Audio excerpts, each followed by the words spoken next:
다 함께 자리에서 일어나서 사도신경으로 우리의 믿음을 고백하며 예수님의 탄생을 축하하고 재림을 기대하는 대강절 세 번째 주 주일 오후 예배를 삼위일체 하나님께 올려드리겠습니다. 전능하사 천지를 만드신 하나님 아버지를 내가 믿사오며 그 외아들 우리 주 예수 그리스도를 믿사오니 이는 성령으로 잉태하사 동정녀 마리아에게 나시고 본디오 빌라도에게 고난을 받으사 십자가에 못 박혀 죽으시고 장사한 지 사흘 만에 죽은 자 가운데서 다시 살아나시며 하늘에 오르사 전능하신 하나님 우편에 앉아 계시다가 저리로서 산자와 죽은 자를 심판하러 오시리라. 성령을 믿사오며 거룩한 공예와 성도가 서로 교통하는 것과 죄를 사하여 주시는 것과 몸이 다시 사는 것과 영원히 사는 것을 믿사옵나이다. 아멘.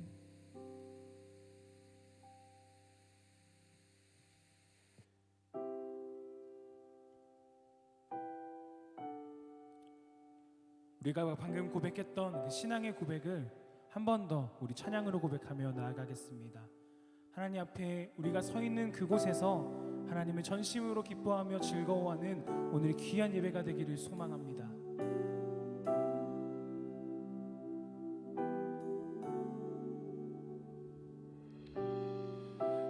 영원하신 아버지 창조주 하나님 전능의 주 그의 성령으로 잉태된 주 예수 우리 구원자 하늘에 계신 아버지 독생자 구주 예수 성령 하나님 믿으며 삼위일체 믿네 몸이 다시 사는 것과 영원히 살 것을 나는 믿네 예수 이름으로.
풀은 마르고 꽃은 시들지만 우리 하나님의 말씀은 영원합니다. 우리 그 주님을 찬양합니다. 풀은 마르고 꽃은 시드나 주의 말씀은 영원해. 풀은 마르고 꽃은 시드나 주의 말씀은 영원해. 우리 한 번 더 노래합니다. 풀은 마르고 풀은 마르고 꽃은 시드나 주의 말씀은 영원해. 풀은 마르고 꽃은 시드나 주의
전능의 주 영광 온 땅에 거룩하신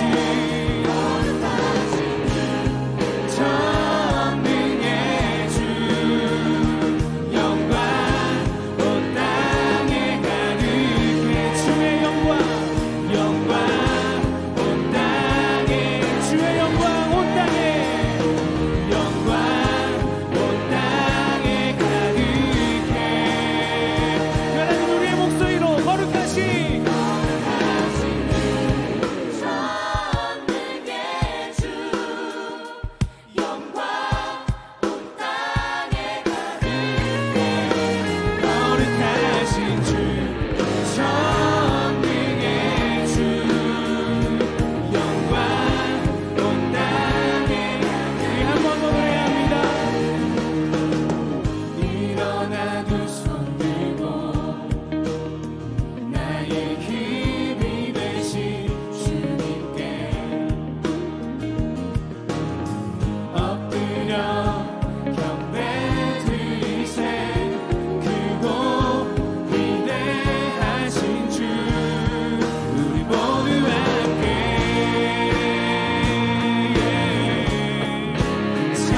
찬양하세 할렐루야 거룩하신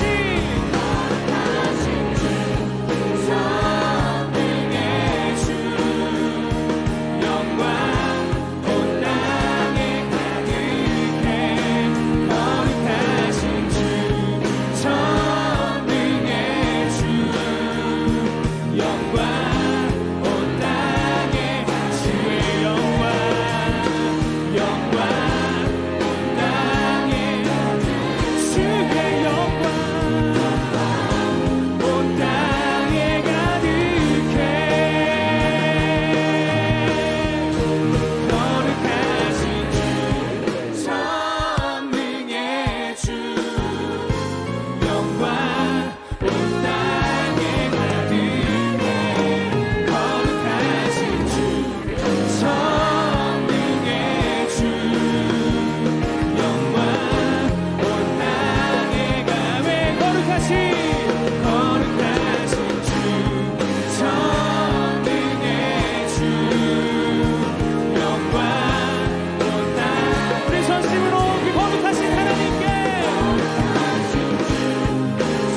전능의 주 영광 온 땅에 가득해 하늘에 가득 찬 영광의 하나님께 감사의 박수 올려드립니다. 아멘.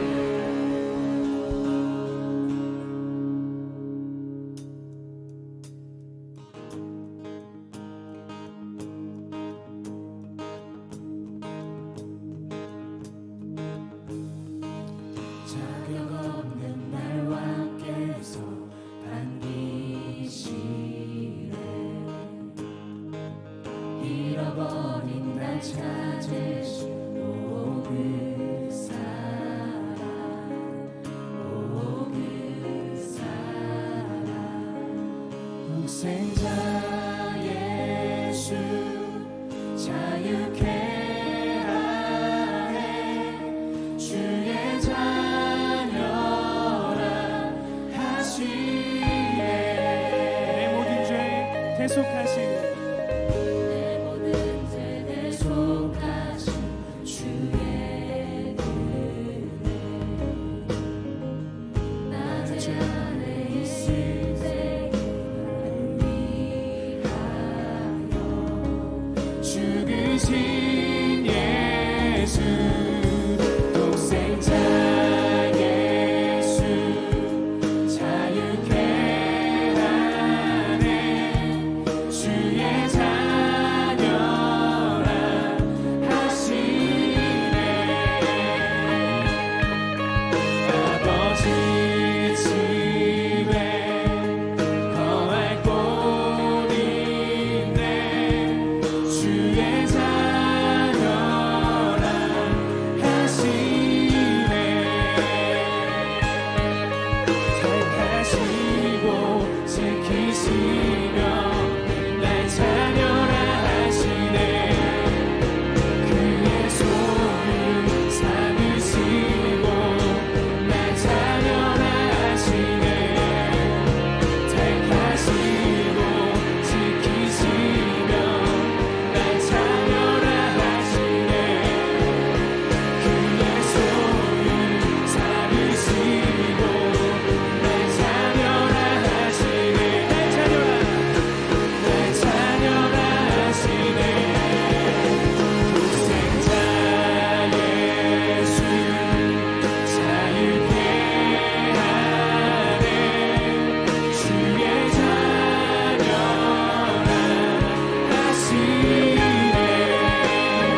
소유 삼으시고 날 자녀라 하시네.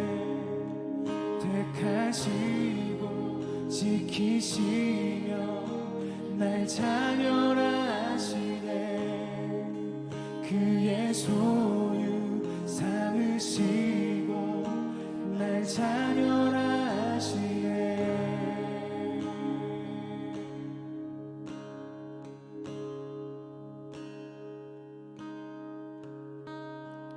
날 사랑하신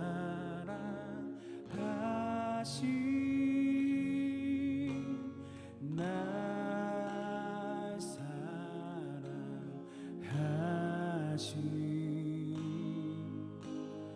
날 사랑하신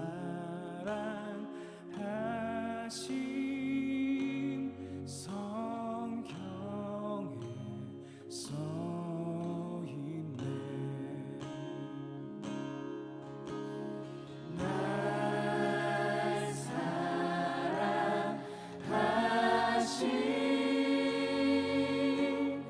날 사랑하신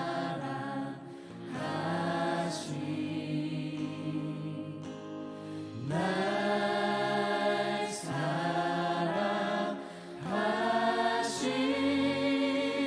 성령에.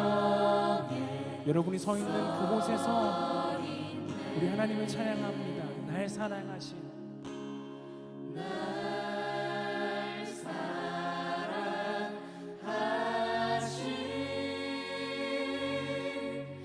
날 사랑하신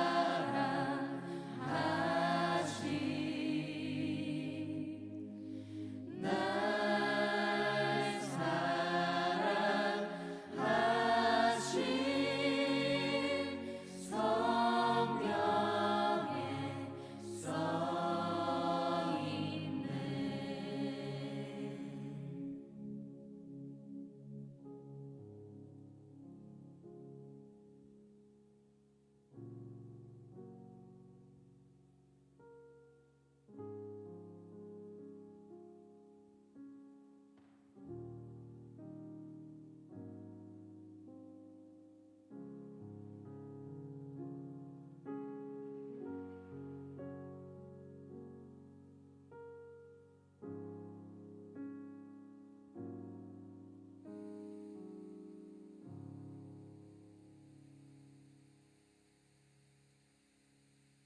사랑과 공의로 이 땅을 다스리시는 주 하나님, 복된 주일 주께서 생명 주시고 새로운 호흡과 새 마음 주셔서 주님을 예배하는 자리에 서게 하시는 애 감사와 영광을 돌려드립니다. 대강절 세 번째 예배의 자리, 비록 주 앞에 온라인으로 예배 드리지만 주님을 기다리며 주님을 갈망하는 마음을 주께서 더하여 주셔서 온전하게 주님께 예배 드리는 시간 되도록 인도하여 주시옵소서. 삼위일체 하나님께서 베푸신 창조와 구원의 은혜가 예배를 드리는 모든 이들 가운데 충만하게 임하도록 역사하여 주시옵소서. 용서의 하나님, 주께서 풍성한 사랑과 은혜를 주셨음에도 불구하고 하나님의 사랑과 은혜를 흘려보내는 삶을 살지 못했던 지난 날들을 주 앞에 회개합니다. 하나님과 이웃을 사랑하신 주의 말씀과 감동을 주실 때마다 순종하기보다 외면하였고 만족할 줄 모르는 마음의 욕심에 치우쳐 살았던 모든 죄악을 용서하여 주시옵소서. 회개하고 삶을 돌이킨 자의 죄를 기억하지 않으신다 말씀하신 주의 약속의 말씀을 믿고 고백하며 이 시간 주 앞에 예배 드릴 때 주를 향한 우리의 입술의 고백이 마음의 고백이 되게 하시고 우리의 손과 발로 드리는 삶의 고백으로 이어지게 하여 주시옵소서. 그리하여 우리를 통해 하나님께서 원하시고 바라시는 하나님 나라의 일들이 우리의 주 예수 그리스도를 통해 시작되었던 것처럼 우리의 삶에서도 주의 나라의 통치와 은혜를 경험하게 하여 주시옵소서. 생명의 하나님, 이 땅을 고쳐주시길 간절히 간구합니다. 코로나 바이러스가 장기화되며 신음하고 있는 이 땅을 긍휼히 여겨 주시옵소서. 불안과 고통 속에서 힘든 삶을 살아가고 있는 모든 이에게 요동하지 않는 하나님의 평강을 부어주시고 어려운 삶 주시옵소서. 코로나의 유행과 확산을 막기 위해 불철주야로 지휘하는 위정자들과 방역당국, 일선에서 수고하는 모든 의료진들을 붙들어 주시옵소서. 무엇보다 확산되고 있는 바이러스로 인해 위협받고 있는 이 나라의 의료체계를 지켜주시고 위중한 환자들이 치료를 받지 못해 생명을 잃는 일들이 일어나지 않도록 주께서 보호하시고 지켜 주시옵소서. 주께서 이 나라의 믿음의 사람들의 모든 영역 가운데 세우신 줄 믿사오니 이 땅의 그리스도인들이 자신에게 주어진 자리에서 맡겨진 사명들을 충성되게 감당하도록 도와주시고 주께서 이 땅을 회복하시는 주역으로 삼아 주시옵소서. 주님, 이 땅 한반도를 위하여 기도합니다. 갈라진 이 땅 가운데 하나님으로 말미암은 영구적인 평화가 임하게 하여 주시옵소서. 그리스도의 복음 안에서 평화 통일이 일어나게 하시고 북한 땅에서 가난과 기근, 폭력과 억압으로 신음하고 있는 자들에게 참된 구원과 회복의 일들을 이루어 주시옵소서. 그리스도의 몸된 교회를 사랑하시는 하나님, 하나님께서 크신 섭리 가운데 세우신 광림의 제단을 위하여 기도합니다. 교회의 모든 기관과 부서, 속회와 선교회, 지교회와 선교지를 통해 하나님의 나라가 확장되게 하시고 복음을 전하며 평화를 선포하는 복된 사명을 감당하도록 은혜를 더하여 주시옵소서. 적극적인 신앙과 일치된 순종으로 풍요로운 창조를 이루라는 부르심으로 나아갈 때 이 땅을 살리는 주님의 빛과 소금의 역할을 감당하게 하여 주시옵소서. 특별히 주께서 이 땅에 오심을 기억하며 묵상하고 있는 이 겨울, 우리의 작은 정성 모아 연탄을 나누며 이 땅의 교회와 이웃들을 돕고자 합니다. 어려운 삶의 현실 속에서도 이 땅 가운데 주의 복음을 전하는 모든 지역의 교회들을 돌보아 주시고 어려운 삶의 현실을 딛고 살아가는 모든 자들 가운데 주의 사랑을 전하는 통로로 귀하게 쓰임받게 하여 주시옵소서. 일평생 주님의 몸된 교회를 위해 헌신하신 감독님의 신원의 강건함을 이루어 주시옵소서. 주께서 맡기신 사명을 끝까지 감당하실 때 크신 능력으로 함께하여 주시옵소서. 급변하는 시대 속에서도 교회의 가치와 본질을 지키기 위해 세워주신 담임 목사님의 영육간의 강건함을 허락하여 주시고 선교적 사명을 이루어가는 모든 과정마다 날마다 새 힘과 성령의 충만함으로 함께하여 주시옵소서.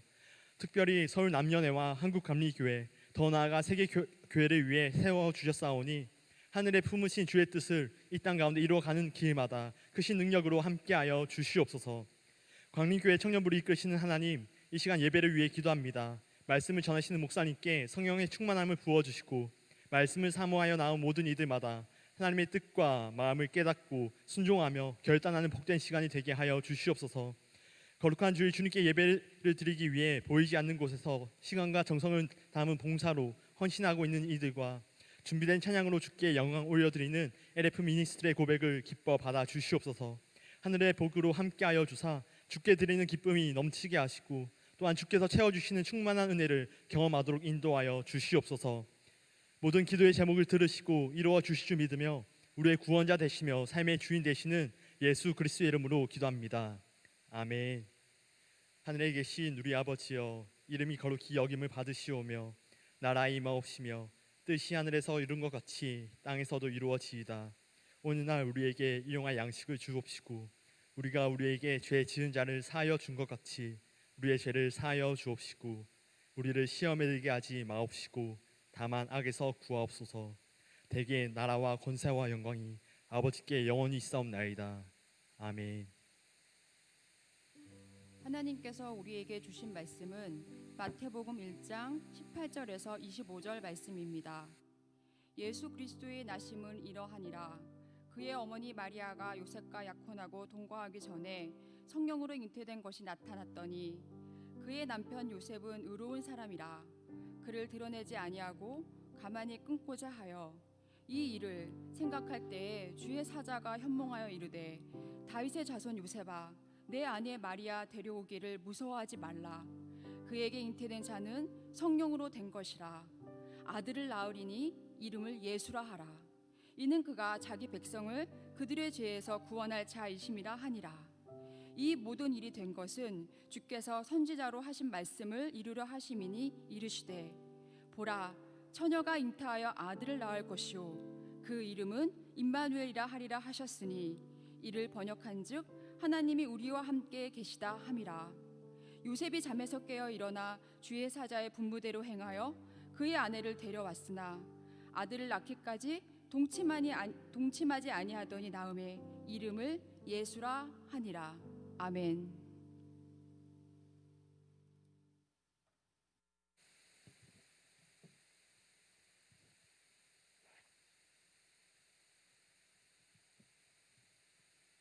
할렐루야. 온라인과 오프라인으로 주 앞에 예배를 드리고 있는 모든 광림의 형제 자매님, 청년들에게 주님의 크신 은혜와 평강이 가득하시기를 주님의 이름으로 축원합니다. 12월은 예수님이 탄생하신 성탄의 계절입니다. 12월을 맞이하여 이번 주부터 27일까지 3주 동안 우리의 구원자 되시고 삶의 주인 되시는 예수님에 대해서 말씀을 드리고자 합니다. 오늘은 그 첫 번째 시간으로서 후에 해당됩니다. 후. 예수님은 누구신가? 세 가지로 소개를 해드리도록 하겠습니다. 그리고 다음 주에는 what에 대한 부분입니다. what. 예수님은 무엇을 하셨는가? 마지막 27일에는 where입니다. 예수님은 지금 어디에서 무엇을 하고 계실까? 이 세 가지 주제를 가지고 말씀을 전하는 것으로 2020년을 매듭짓도록 하겠습니다. 그리고 이번 3주가 우리가 신앙 지키기 참 어려운 부분도 있습니다만 다르게 생각해 보면 전도하기 너무나 쉬운 3주가 되겠습니다. 믿지 않는 가족과 친구들을 교회 가자라고 하는 건 참 힘든 일입니다. 그런데 유튜브 링크를 보내고요, 야, 한 번만 같이 예배 드려보자 혹은 말씀 들어보자라고 하면 생각보다 효과가 괜찮습니다. 교회에 오는 것은 굉장히 힘들어해도요, 보내진 링크에 따라서 말씀 한번 들어보는 것은 호기심을 가지고 듣는 분들이 계십니다. 3주 동안 예수님에 대해서 쭉 말씀을 전하려고 합니다. 온오프라인으로 말씀을 듣고 순종하심으로 우리의 구원자 되신다고 하고 내 삶의 주인도 되신다고 하는데 그 예수님이 어떠한 분이신지 더 깊이 알아가고 믿음이 성장하는 복된 시간이 되시기를 바랍니다. 그리고 전도의 기회로 삼으셔서요, 아직도 예수님 잘 모르는 사람들이 있습니다. 그분들에게 전하셔서 그분들 또한 이번 기회를 통해 예수님을 듣고 영접할 수 있는 일들이 시작될 수 있기를 주님의 이름으로 축원합니다. 첫 번째로 예수님은 모든 사람을 구원하시기 위해서 이 땅에 오신 구원자 되십니다. 모든 사람을 구원하시기 위해서 이 땅에 오신 구원자이십니다. 오늘 말씀은요, 마태복음 1장 18절부터 25절까지 봉독을 했습니다만 마태복음 1장 1절부터 17절까지 보게 되면 예수님 집안이 소개되어 있습니다. 예수님의 족보가 기록되어 있습니다. 예수님의 12제자 중 한 사람이었던 세리마태는 유대인들에게 예수님 전하고 싶었어요. 이 예수님이 우리가 그토록 기다려왔던 구약 성경의 많은 선지서에서 메시아가 오신다고 했는데 그 메시아가 바로 예수님이시다라는 걸 전하기 위해 성령님의 도우심을 받아 이 마태복음이라는 것을 기록하게 됐습니다. 따라서 이 마태복음은 지금 저희들도 2차 독자로 읽고는 있습니다만 1차 독자는 그 당시 유대인들이었습니다. 그래서 이미 예수님을 구약에 예고되었던 메시아, 즉 구원자로 알고 있었던 유대인들이 마태복음을 읽었고요, 아직까지 예수님 인정하지 않는 사람들에게도 이 복음서를 소개해서 예수님이 어떠한 분이신지 알렸습니다. 그들이 마태복음을 처음 딱 폈을 때 보게 됐던 것은 족보였습니다.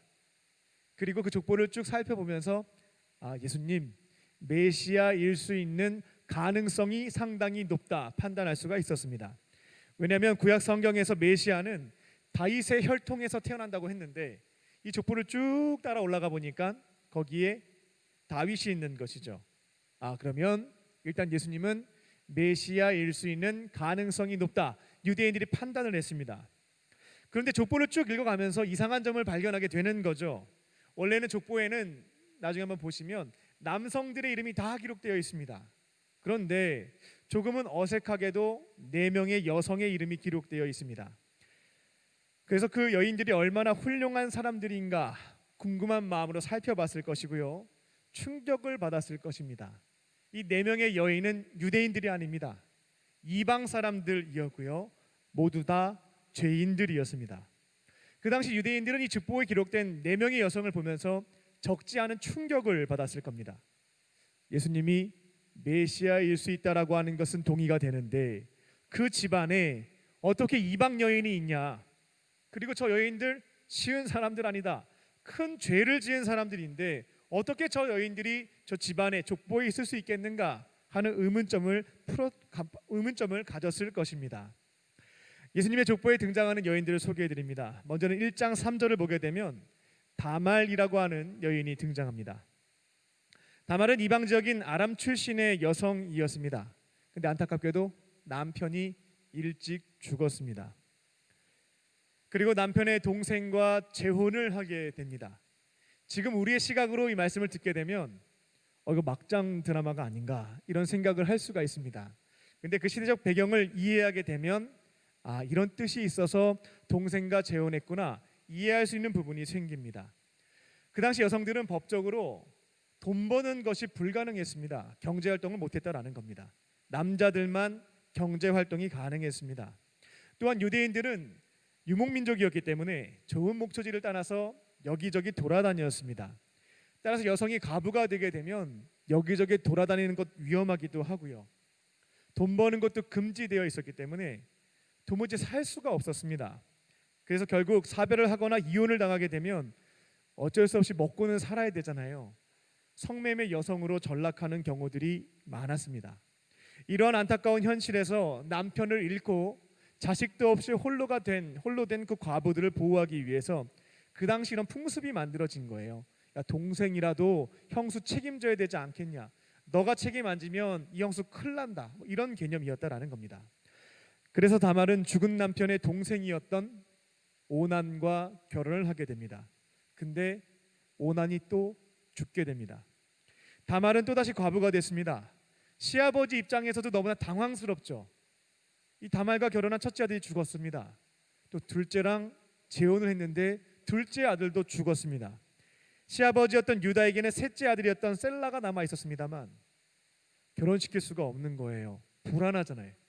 자칫 잘못했다가는 이 다말 때문에 내 셋째 아들도 죽게 생겼구나 생각을 해서 재혼을 시키지 않았습니다. 어떻게 핑계를 댔냐면 내 셋째 아들 셀라는 아직 너무 어리다. 좀 기다려라. 크면 결혼시켜주겠다라고 하고 친정으로 돌려보냈습니다. 그래서 혼자가 된 다말은 자신과 셋째 아들을 혼인시키지 않는 그 시아버지 복수를 결심하게 됩니다. 축제 때 성매매 여성으로 변장을 하여 시아버지를 유혹하게 됩니다. 결국 다말은 시아버지와 동침을 해서 쌍둥이 아들을 낳게 되는데 그들이 바로 마태복음 1장 3절에 기록되어 있는 베레스와 세라입니다. 그러니까 다말이라고 하는 여인은 지금 우리로서도 상상할 수 없는 근친상간입니다. 추악한 죄를 지은 이방 여인이었습니다. 자신이 살고자 시아버지와 동침을 했던 여인이었습니다. 그런데 그 다말이요 예수님의 족보에 가장 처음으로 기록된 여성이었습니다. 마태복음 1장 5절을 보게 되면 예수님의 족보에 기록되어 있는 두 번째 여인이 등장합니다. 바로 라합입니다. 여호수아 2장을 보시게 되면 그녀는 가나안 땅인 여리고성에서 성매매 여성으로 살았습니다. 그녀는 여리고성이 함락되기 전에 정탐하기 위해서 찾아왔던 두 명의 이스라엘 사람들을 도와주었습니다. 그리고 결국 이스라엘이 쳐들어와서 여리고성 무너지게 될 텐데 그때 나와 우리 가정은 살려달라고 부탁을 하게 됩니다. 그렇게 정탐꾼들을 숨겨주었고요. 이후에 라합은 은혜를 입게 됩니다. 결국 이스라엘이 여리고성을 무너뜨렸고요. 모든 사람들이 죽게 되었습니다. 라합과 그 가족은 구원을 받아서 이스라엘의 편입이 되게 되었고 이제 결혼해서 보아스를 낳게 되었습니다.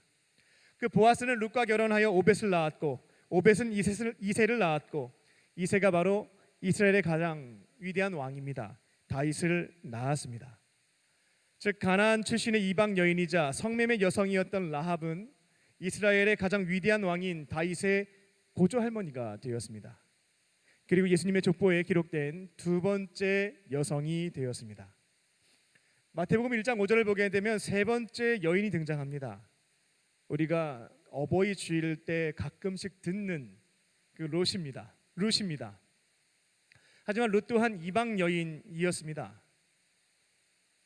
효도를 잘했던 여성이긴 했습니다만 그 또한 모압 출신이라고 하는 한계점을 가지고 있었던 여인이었습니다.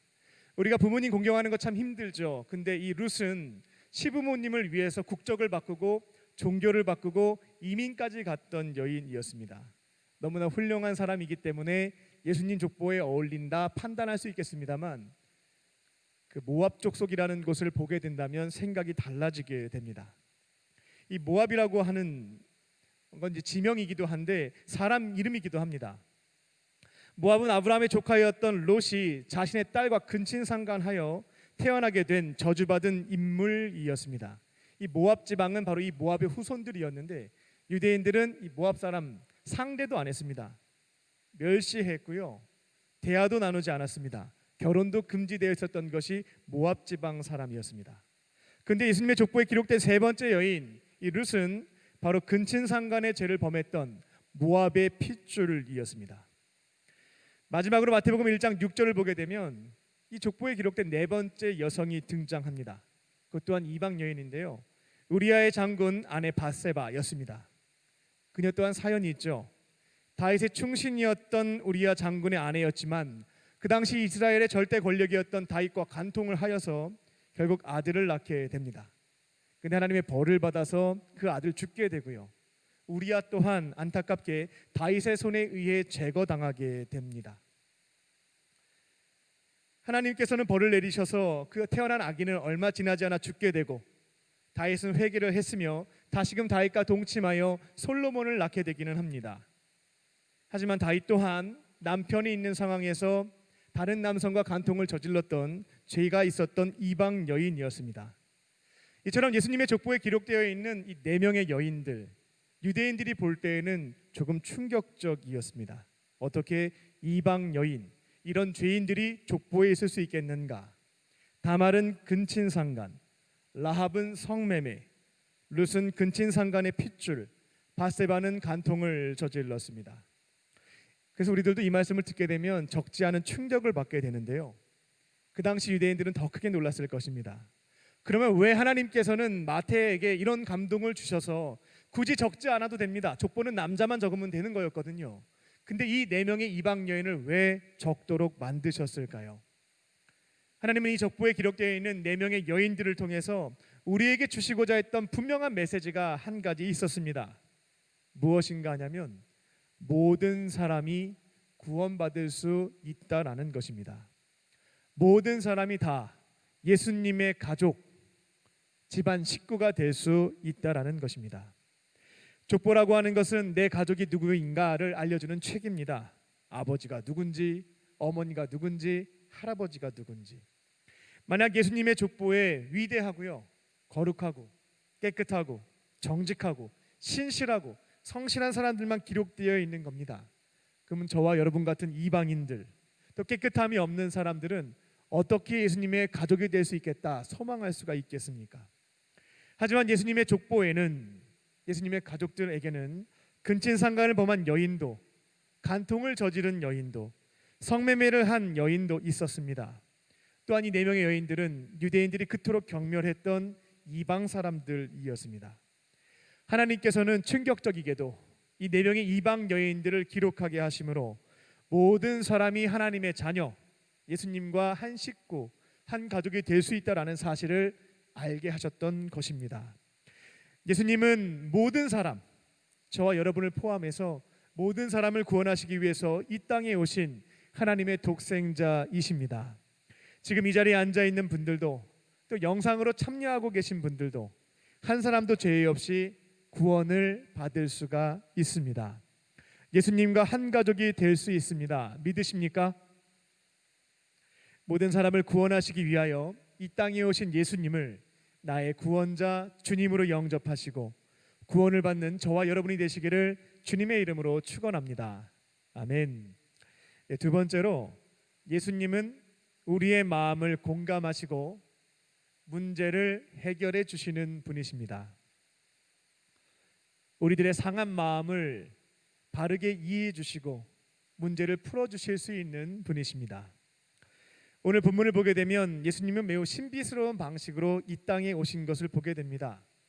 요셉의 나이를 20대 초반, 10대 후반으로 보고요.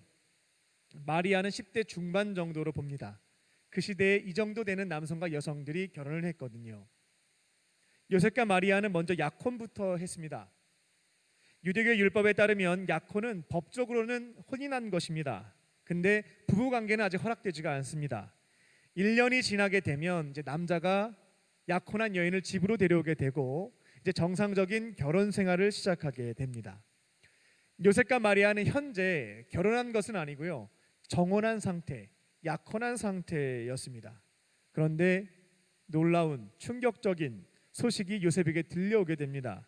바로 나랑 약혼했던 여성이었던 마리아가 임신했다라는 겁니다. 요셉은 이 사실을 듣고 충격에 휩싸였습니다. 마리아에게 다른 남자가 생겼구나, 이 생각을 하고 조용히 보내줘야 되겠다라고 결정을 내렸습니다.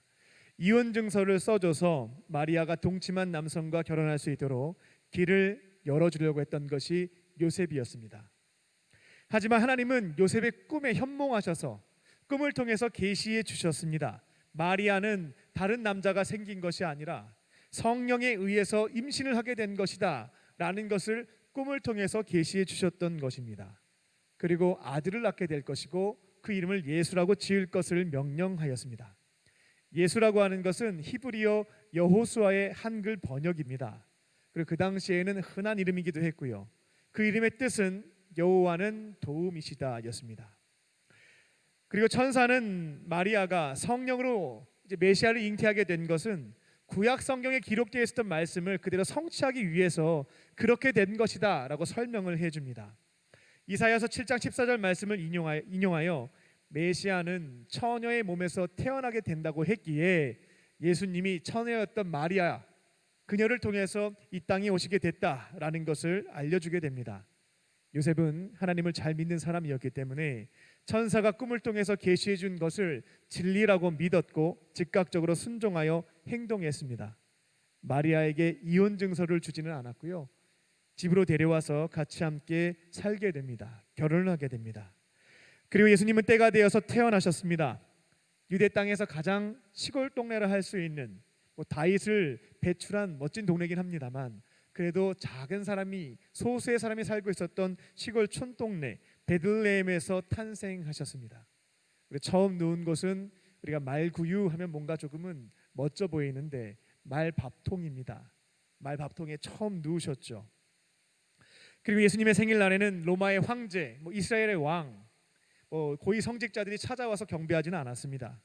이방인이었던 동방박사가 찾아왔고요, 그 당시 일용직 노동자에 해당됐던 목자들이 찾아와서 경배했습니다.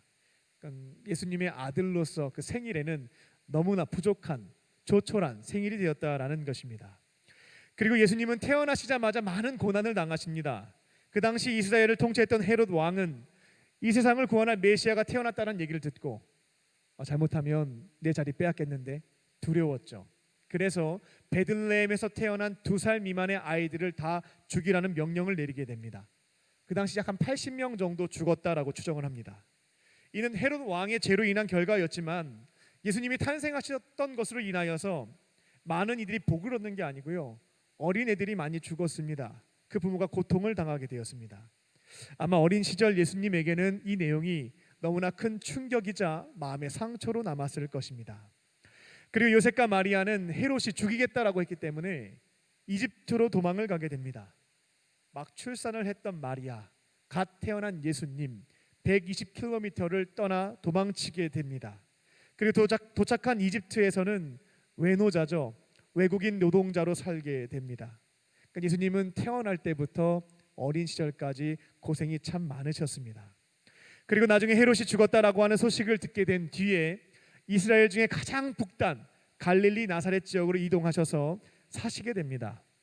그것은 이방 나라와 근접해 있었기 때문에 정통 유대인들 입장에서는 너희들은 이방 나라랑 너무나 가까워, 그리고 조금 혼혈도 있는데 너희들은 정통 유대인 아니다, 무시했던 사람들이 이 갈릴리 지방 사람들이었습니다. 거기에 아주 촌동네 나사렛에서 사셨죠. 그래서 예수님이 공생의 기간 동안에 이 지역 출신 때문에 무시당하신 적도 있어요. 야, 나사렛에서 무슨 선한 게 나올 수가 있느냐, 이런 얘기가 성경에 기록되어 있죠. 역사상 나사렛이라는 동네에서 위대한 사람이 한 명도 안 나왔다라는 겁니다. 그러니까 그런 시골 동네에서 메시아가 있을 수 없다, 이런 편견도 당하셨던 게 예수님이었습니다. 그리고 예수님의 육신의 아버지였던 요셉은 일찍 돌아가신 것으로 추정을 합니다. 그 시대 여성은 경제활동이 금지되어 있었기 때문에 남편이 일찍 죽었고 아직 자녀가 어려서 일할 수 없는 경우에는 아까 말씀드렸던 것처럼 성매매를 하는 경우들이 많았습니다. 근데 다행히도 예수님이 어느 정도 나이가 되셨기 때문에 홀로 몫으로 일하시면서 어머니 마리아, 4명의 남동생, 2명의 여동생 그 이상이 있었다라고 하는데 그 생계를 책임지신 것으로 봅니다. 30세까지 싱글입니다. 혼자서 그 생계를 책임졌던 분이 예수님이셨습니다. 30세의 가정을 떠나서 이제 세례 요한에게 세례를 받으신 뒤에는 꽃길을 걸으셨던 것 아닙니다. 요셉의 집안에서 고생하시고 이제 세례 받은 다음에는 꽃길이 열리겠지. 하나님의 아들로서 공생일을 시작하셨으니까 멋진 일만 있을 거야. 그렇지가 않았습니다. 예수님은 집도 없었고 돈도 없었고 한 평의 땅도 없었습니다. 갈릴리 지방에서 목회하실 때에는 집이 없으니까 베드로의 장모 집에서 눈치 보면서 생활하셨고 나중에 이제 장모의 질병을 고쳐준 다음부터는 편안하게 계셨고요. 남쪽 유다 지방으로 가시게 되면 나사로, 마리아, 마르다 집에서 머무셨습니다. 그리고 사람들에게 빨리 죄를 회개하고 돌아오라고 선포하셨지만 사람들은 듣지도 않았습니다. 너무나 그 공생이가 외롭고 힘겹고 가난했던 것이 예수님의 삶이었다라는 겁니다. 그리고 결국 주님에게 맡겨졌던 최종 사명은 십자가의 저주를 대신 받는 것이었습니다. 가장 비참하고 처절하게 죽는 것, 우리의 죄를 대신해서 죽는 것이 예수님에게 주어졌던 사명이었습니다. 근데 그 과정도 참 슬프죠. 사랑했던 제자 중 한 명이 배신하게 되고요. 십자가 달려 돌아가실 때에는 그 곁에 아무도 없었습니다. 제가 짤막하게요, 예수님의 33년의 인생에 대해서 말씀을 드렸습니다. 가만히 보면 예수님 고생 많이 하셨습니다. 가장 낮은 곳에서 가장 큰 아픔과 비참함을 경험하셨던 분이 예수님이셨습니다. 그렇기 때문에 비참하게 때로는 힘겹게 살고 있는 우리들, 그 마음을 위로하시고 공감해 주실 수 있는 분이 예수님 되십니다. 그리고 공감으로 끝나지 않고요, 이 문제를 해결해 주실 수 있는 분이 바로 예수님 되십니다. 우리 주변에는 우리 힘들 때 마음 잘 이해해 줄 수 있는 사람들이 있죠. 동네 형들도 있고요, 교회 친구들도 있고요. 근데 그 사람들은 공감과 위로는 가능합니다만 문제 해결은 해줄 수가 없습니다. 예수님은 공감뿐만 아니라 문제를 풀어주실 수 있는 분이십니다. 요즘 새벽 기도회를 통해서요, 요한복음 강해 설교를 쭉 해왔는데 많은 은혜를 받았습니다. 그래서 기회가 되면 요한복음도 쭉 1장부터 강해 설교를 해나가려고 하는데요, 요한복음 5장을 보게 되면 베데스다 연못에서 굉장히 기구한 사연을 가지고 있는 한 사람을 예수님이 만나게 됩니다. 38년 동안 치료를 받지 못했던 환자였는데요, 그 사람이 왜 그 연못가에 앉아 있었냐 하냐면 한 가지 전승이 있었거든요. 연못가가 처음엔 잔잔한데 가끔씩 이렇게 움직일 때가 있는 거예요. 그럼 사람들이 연못가가 이렇게 흔들리게 되면 천사가 내려와서 지금 물이 흔들린다라고 그렇게 믿었어요. 그리고 그 즉시 1등으로 그 물에 들어가게 되면 치료받을 수 있다라고 하는 전설이 있었습니다. 그래서 베데스다 연못에는 많은 환자들이 있었던 거죠. 38년 동안 기회를 얻지 못했던 사람이 있었습니다. 걷지 못했던 사람이었거든요. 그럼 조금 국률하게 여겨져서 그 사람을 먼저 넣어줘야 되는데 어느 누구도 자기 살겠다고 이 사람을 도와주지 않았던 겁니다. 그러니까 예수님은 이 사람을 국률이 여기셨고 38년 동안 외면당했던 그 마음을 그대로 공감해 주셨고 그걸로 끝나는 게 아니고요, 고쳐주십니다. 걸을 수 있도록 만들어 주셨습니다. 요한복음 9장을 보게 되면 태어날 때부터 앞을 못 본 사람도 나옵니다. 근데 이 사람도 참 사연이 안타까운 게요, 태어날 때부터 앞을 못 봤습니다. 이런 경우에는 그 사람만 혼자 힘든 게 아니라 부모까지 욕을 먹어요. 태어날 때부터 왜 앞을 못 보냐, 죄 지은 게 없는데 부모가 잘못했으니까 자식이 벌 받은 거다, 이게 그 당시 인식이었거든요. 그러니까 태어날 때부터 장애를 가진 사람은 장애인인 것도 힘들어 죽겠는데 부모님까지 욕을 먹으니까 너무나 힘겨운 그런 삶을 살아갔다라는 겁니다. 예수님은 그 마음을 공감해 주시죠. 그 사람의 아픔을 이해해 주십니다. 그리고 그 눈을 뜨게 해 주십니다.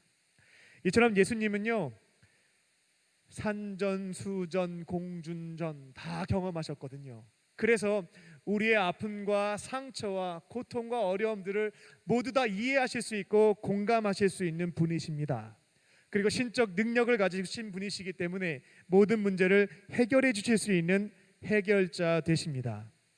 예수님을 나의 구원자 주님으로 영접하심으로 나의 마음을 공감해 주시고 문제를 해결해 주시는 주님의 은혜를 누리실 줄로 믿습니다. 예배와 집회의 자리에서 찬양과 기도와 말씀과 봉헌을 주 앞에 드릴 때에 우리의 마음을 이해해 주시고 때로는 공감해 주시는, 또 위로해 주시는 손길을 체험하게 됩니다.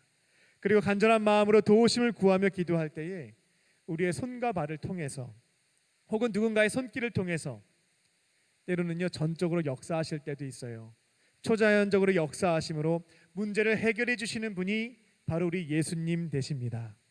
속히 예수님을 나의 구원자 주님으로 영접하심으로 내 마음을 누구보다 바르게 이해해 주시고 그 문제를 해결해 주시는 임마누엘 하나님, 그 은혜 안에 살아가는 저와 여러분이 되시기를 주님의 이름으로 축원합니다. 끝으로 예수님은 우리를 죄와 죽음의 문제에서 해결해 주실 수 있는 구원자 되십니다. 우리를 죄와 죽음에서부터 구원해 주시는 구원자 되십니다. 여러분들 친구들 중에 신의 존재를 부정하시는 분들 계실 거예요. 제가 군에 있을 때에도 하나님 믿지 않는 사람들이 절대 다수였습니다. 그리고 죽음 이후의 세계에 대해서 당신들 믿느냐라고 물어보면 죽으면 끝이지 그 다음에 뭐가 있습니까? 라고 물었던 것이 20대 장병들이었습니다. 그러니까 내 생각, 이성, 경험, 지식, 과학 그 범위를 넘어서는 부분에 있어서는 동의하지 않는 것이 요즘 청년들이다라는 겁니다.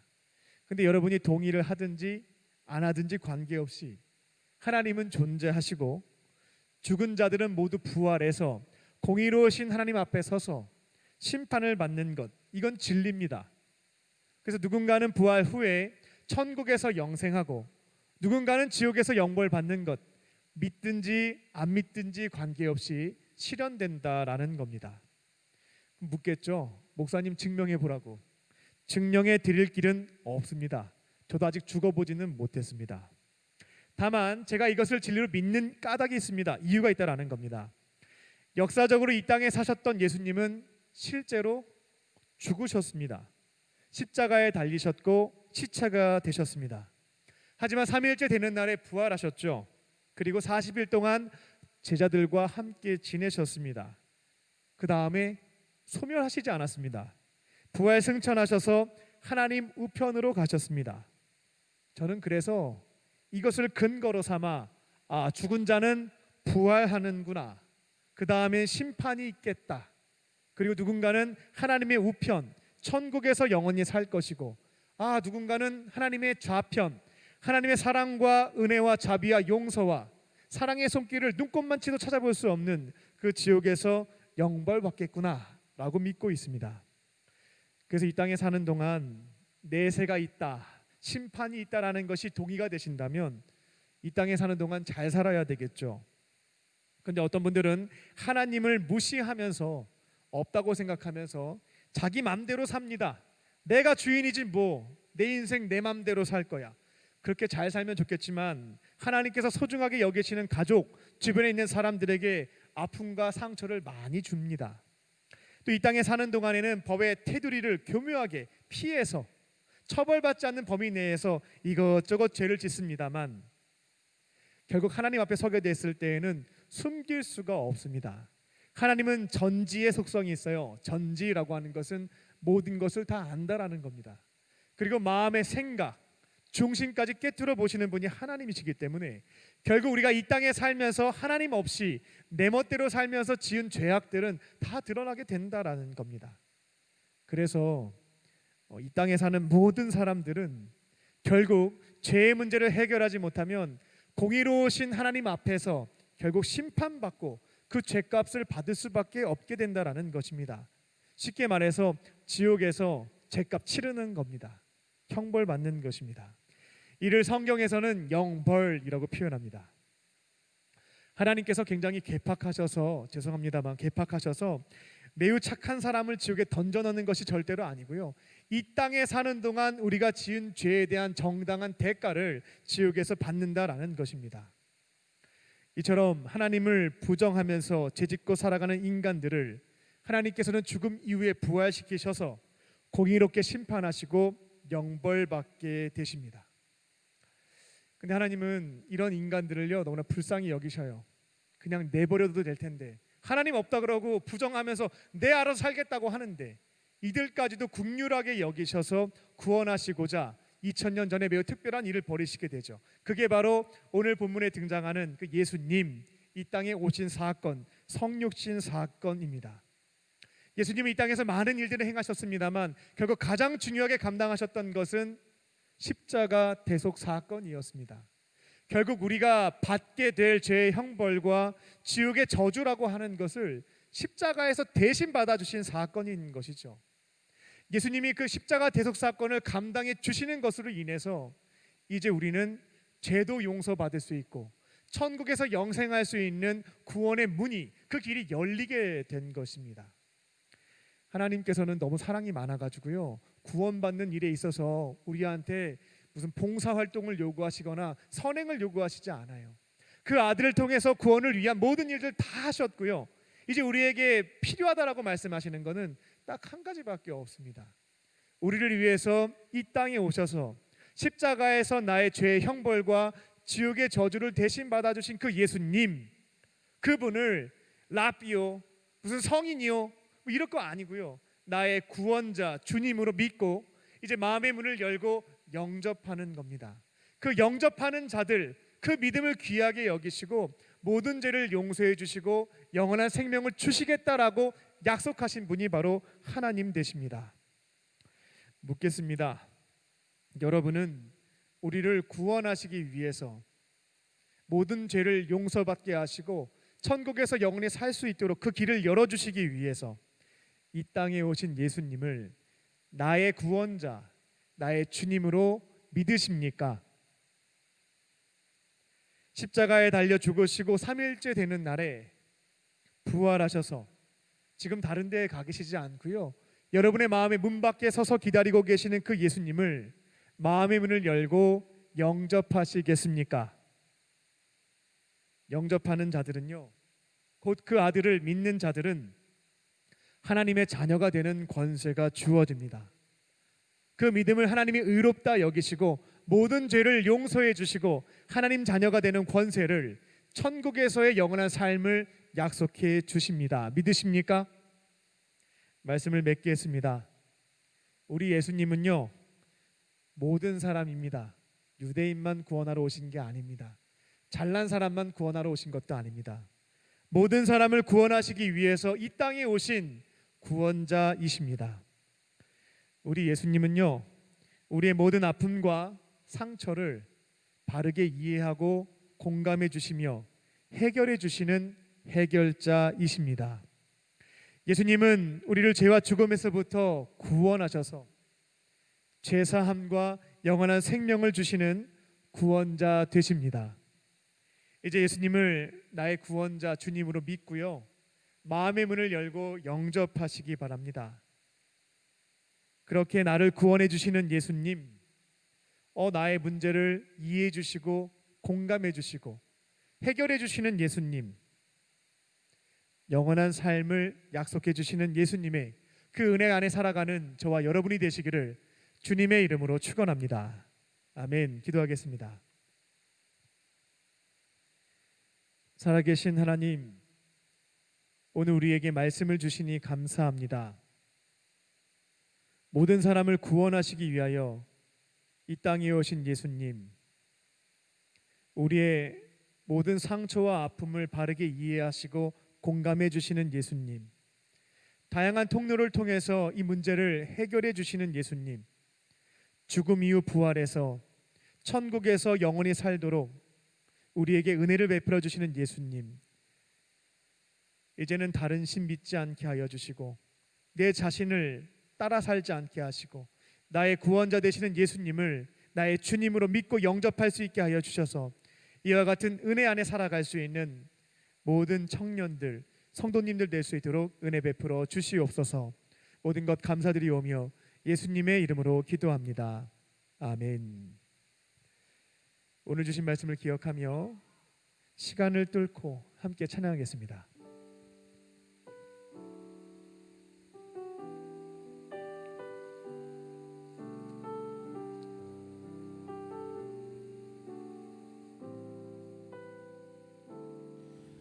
당신은 시간을 뚫고 이 땅 가운데 오셨네. 우리 없는 하늘 원치 않아 우리 삶에 오셨네. 자신의 편안 버리고 우리에게 평안 주셨네. 가장 낮은 자의 모습으로 우리 삶에 오셨네.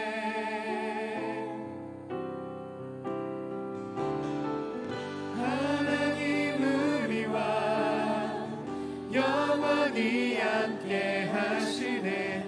꿈없는 우리에게 그 나라 보여주시네.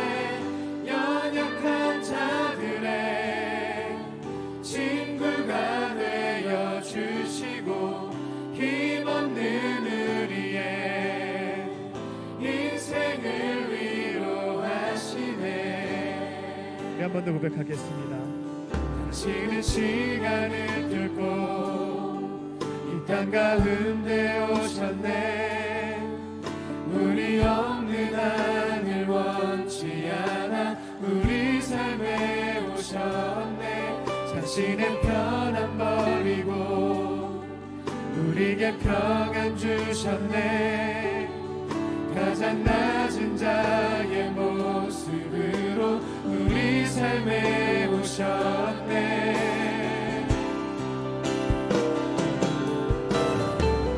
하나님 우리와 영원히 함께 하시네. 꿈없는 우리에게 그 나라 보여주시네. 연약한 자들의 친구가 되어주시고 힘없는 우리의 인생을 위로하시네. 이 시간 우리에게 주신 말씀을 붙잡고 다 함께 기도하겠습니다. 하나님, 모든 사람을 구원하시기 위하여 이 땅에 독생자 예수님을 보내주시니 감사합니다. 저 같은 이방인도 죄인도 구원받을 수 있음에 주님과 한 가족이 될 수 있음에 감사합니다. 이 시간 우리를 위해 이 땅에 오신 예수님을 나의 구원자 주님으로 믿고 이제는 마음의 문을 열고 영접합니다. 우리 안에 찾아와 주시고 구원하여 주시옵소서. 우리를 죄와 죽음에서부터 건져주시고 모든 죄사함을 받고 이제는 죄인의 자식이 아닌 하나님의 자녀로서 새로운 삶을 살게 하여 주시옵소서. 말씀과 기도의 자리에서 우리의 아픔과 상처를 공감하시고 위로해 주시며 모든 문제를 해결해 주시는 주님의 은혜 안에 살기를 원합니다. 주와 함께 동행하며 풍성한 은혜를 체험케 하여 주시옵소서. 그리고 저희들 모두 죽음 이후에 부활해서 하나님 나라 천국에서 영생하기를 원합니다.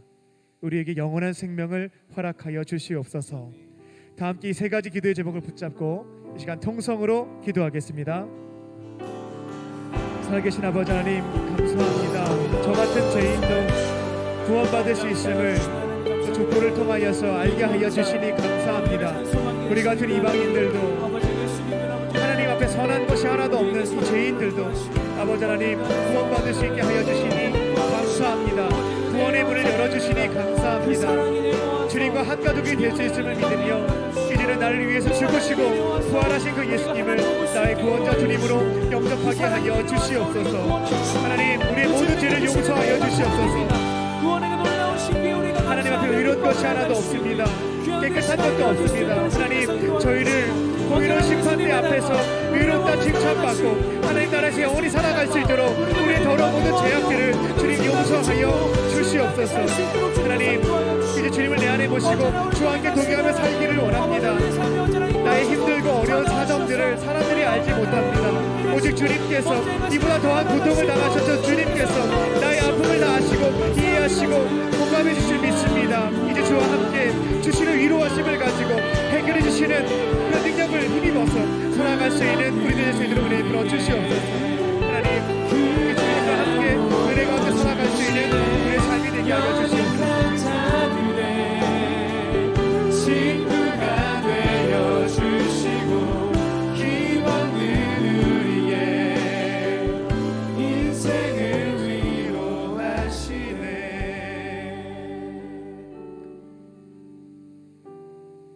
사랑이 충만하신 하나님, 우리 같은 죄인도 구원받을 수 있게 하여 주시니 감사합니다.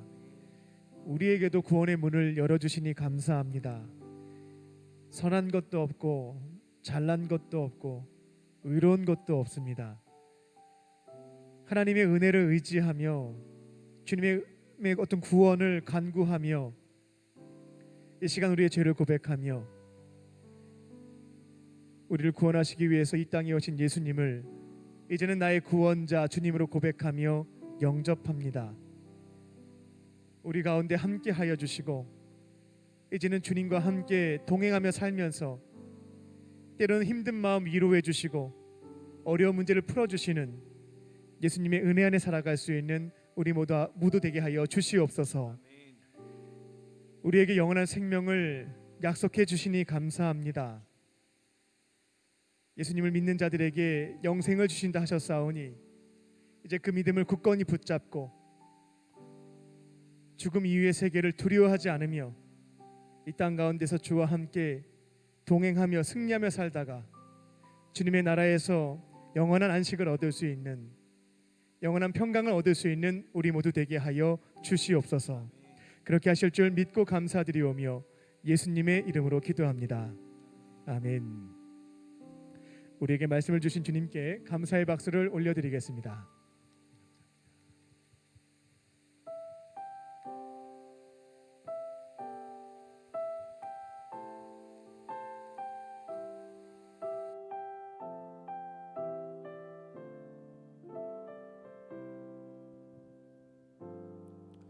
나의 피난처 예수 의지해요. 나의 피난처 예수 의지해요. 나의 가는 길에 거센 바람 몰아쳐와도 나의 피난처 예수 의지해요.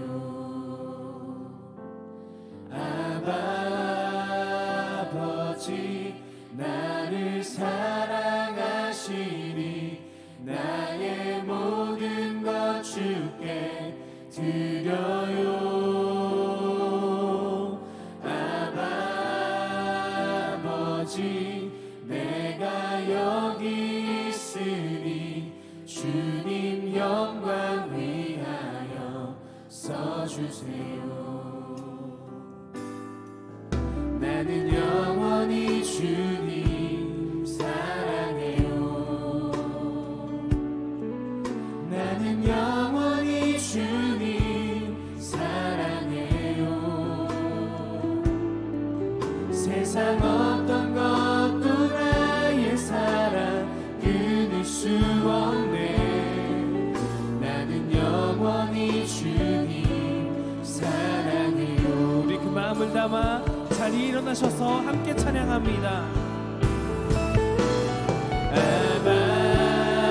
아버지 나를 사랑하시니 나의 모든 것 주께 드려요. 아버지 내가 여기 있으니 주님 영광 써주세요.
살아계신 하나님, 이 시간 주님의 은혜와 사랑에 감사드리며 우리에게 있는 작은 오병이어와 두 렙돈을 주 앞에 올려드립니다. 하나님의 생명과 구원과 동행의 영생의 은혜를 기억하며 정성을 다해 주 앞에 예물을 올려드리오니 기쁘게 받아주시고 하나님의 나라와 그 영광을 위하여 사용하여 주시옵소서. 예물이 쓰여질 때마다 주님이 증거되게 하여 주시고 하나님의 사랑이 전해지게 하여 주셔서 아직도 구원받지 못한 자들이 주님의 은혜의 손길을 경험하며 주의 품에 돌아와 구원을 받을 수 있는 역사를 이루어 주시옵소서. 예물을 드린 손길들이 있습니다. 기억하여 주사 넉넉함으로 채워주시고 하나님과 우리 곁에 있는 어려운 이웃을 위하여 쓰임받는 축복의 통로로 살아가게 하여 주시옵소서. 예물을 드리지 못한 이들도 있습니다. 주님께서 그 마음 위로하여 주시고 하나님께서 가장 기뻐하시는 삶을 통하여 예물을 드리게 하여 주시옵소서. 이 시간 온라인으로 예배를 드리는 청년들과 우리 형제 자매님들이 있습니다. 어느 곳에 있든지 주님의 은혜를 기억하며 정성을 다해 예배 드리게 하여 주시고 이곳에서와 같은 동일한 은혜를 또 축복을 내려 주시옵소서. 몸과 마음이 병든 환우들이 있습니다. 주님 기억하여 주사 성령께서 친히 안수하여 주시고 모든 질병이 주의 은혜 가운데 깨끗이 치유받고 회복될 수 있도록 은혜 베풀어 주시옵소서. 많은 청년들이 건강과 또 결혼과 취업과 또 다양한 삶의 문제를 가지고 주 앞에 기도하고 있습니다. 먼저 그의 나라와 그의 의를 구하게 하여 주시고 또 이 모든 것들이 하나님께서 정하신 그때에 더하여지는 은혜를 체험할 수 있는 우리 청년들 되게 하여 주시옵소서. 모든 것 감사드리오며 예수님의 이름으로 기도합니다. 아멘.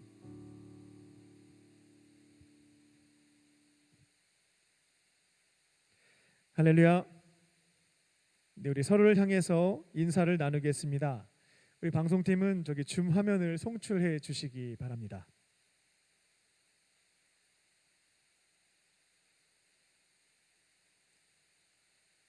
네, 서로를 향해서 우리 작은 하트를 이렇게 보내면서 네, 예수님은 당신을 사랑하십니다라고 우리 옆에 있는 분들과 인사하도록 하겠습니다. 하나님은 당신을 사랑하십니다. 사랑하십니다. 네, 저기가 몇 초가 늦기 때문에 조금 이따가 이제 인사들 하실 겁니다. 기다려 보겠습니다.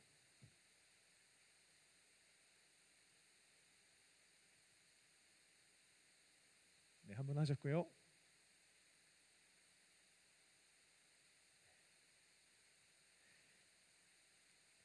온라인 예배와 속회에 대해서 안내를 드리겠습니다. 국내 확진자 증가와 강화된 방역조치 시행으로 인하여 12월 27일까지 각자의 삶의 자리에서 온라인으로 예배를 드립니다. 예배를 시청하시면 안 되겠고요. 정성을 다해서 예배를 드리시기 바랍니다. 제가 청년부 임원분들에게 부탁을 조금 드렸어요. 온라인으로 자꾸만 예배를 구경하시는 분들이 있으니까 우리 임원분들이 온라인상에서 온전한 예배자의 모범을 조금 보여달라라고 부탁을 드렸습니다. 그래서 많이 쑥스럽고 어렵겠지만 또 줌으로 이렇게 예배를 참여해서 처음부터 끝까지 정성을 다해서 예배를 드리고 있습니다. 우리 많은 청년들도 지금 유튜브를 통해서 예배를 드리실 텐데요. 우리 청년부 임원들처럼 정성을 다해서 처음부터 끝까지 예배를 참여하시고 하나님의 은혜와 인재를 체험하셨으면 좋겠습니다. 예배 이후에는 SNS를 활용하여 속회를 진행합니다. 지난 9월 2차 유행 때 청년부 속회에 약 한 50% 정도가 줌으로 이제 속회를 진행을 했고 좋은 평가들을 받게 되었습니다. 앞으로 3주 동안은 이 줌을 통해서 꼭 속회를 한 번씩 진행해 보시고요. 이게 더 친밀한 교제를 나누는데 도움이 된다라고 하시면 유지를 해나가시기 바랍니다. 사랑의 연탄 나눔 모금 행사를 이제 온라인으로 진행을 하고 있습니다. 현재 코로나로 인하여서 현장에서 모금 행사를 우리 교구와 함께 진행하지는 못하고요. 온라인을 통해서 진행하고 있습니다. 확인을 해보니까 지금 여러 가지 어려운 문제로 인해 연탄 기부량이 한 60% 감소하였고요. 배달 봉사자는 54% 줄어들었다라고 합니다. 지금 이제 나눌 때인 것 같습니다. 온라인으로 각자의 오병이어를 정성껏 준비해서 드리시고요. 성탄의 계절인 12월에 우리 힘겹게 살고 있는 약 한 10만 명 정도 되십니다. 연탄을 사용하고 계신 우리 취약계층에 있는 이웃에게 예수님의 사랑을 전해 주시기 바랍니다. 12월 12일부터 3주 동안 교구별로 진행 예정이었던 연탄 나눔 행사는 직접 배달을 하려고 했는데요. 코로나로 인하여서 잠시 연기를 했습니다. 12월 26일 토요일 날 통합해서 일에 실시하려고 합니다만 앞으로 코로나의 어떤 추이를 지켜보면서 자세한 사항을 안내해 드리도록 하겠습니다. 온라인으로 목요 셰키나 워십을 진행하고 있습니다. 코로나 2.5단계에서 방역 수칙을 지켜가며 여러분의 몸도 잘 관리하셔야 되겠고요. 또 목요 셰키나 워십을 통해서 여러분의 영혼도 건강하게 돌보시기 바랍니다. 영과 육을 같이 관리해 나가셔야 되겠습니다. 특별히 청년부 임원들은 온라인으로 전원 참여하셔서 말씀과 기도의 훈련도 받으시고요. 하나님께서 맡겨주신 소건들을 위해서 충분하게 기도하는 시간 가지시기 바랍니다. 교회학교 교사를 모집합니다. 다음 세대를 세워가는 일입니다. 감동 주시는 분들은 신청하셔서요. 교회학교에서 어린 생명들을 믿음으로 세워나가는 일들에 쓰임 받으시기 바랍니다. 다른 광고는 주보를 참고해 주시기 바랍니다. 이제 함께 자리에 일어나셔서 결단하는 마음으로 또한 계신 곳에서 함께 찬양하도록 하겠습니다.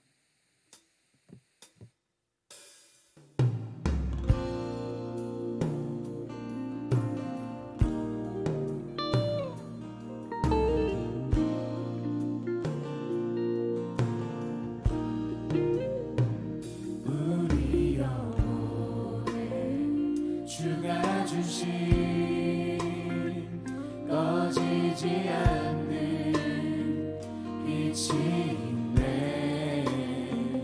오직 주님께 우리 드릴 때 그 빛을 밝혀 주시리라.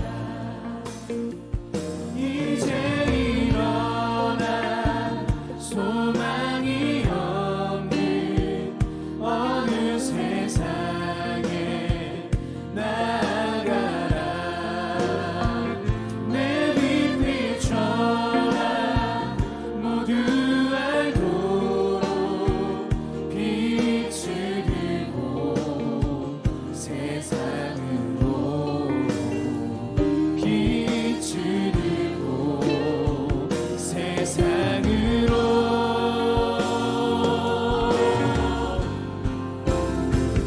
우리 맘속에 밝게 빛나는 주를 향한 사랑 빛이 있네. 그 빛 모아줄게. 기도 드릴 때에 응답하시리 신실하게. 이제 일어나 연약한 자들 그들의 아픔 감싸주라. 내 빛 비춰라. 모두 알도록 빛을 들고 세상으로 빛을 들고 세상으로. 이제 일어나 연약한 자들 그들의 아픔 감싸주라. 내 빛 비춰라. 모두 알도록 빛을 들고 세상으로 빛을 들고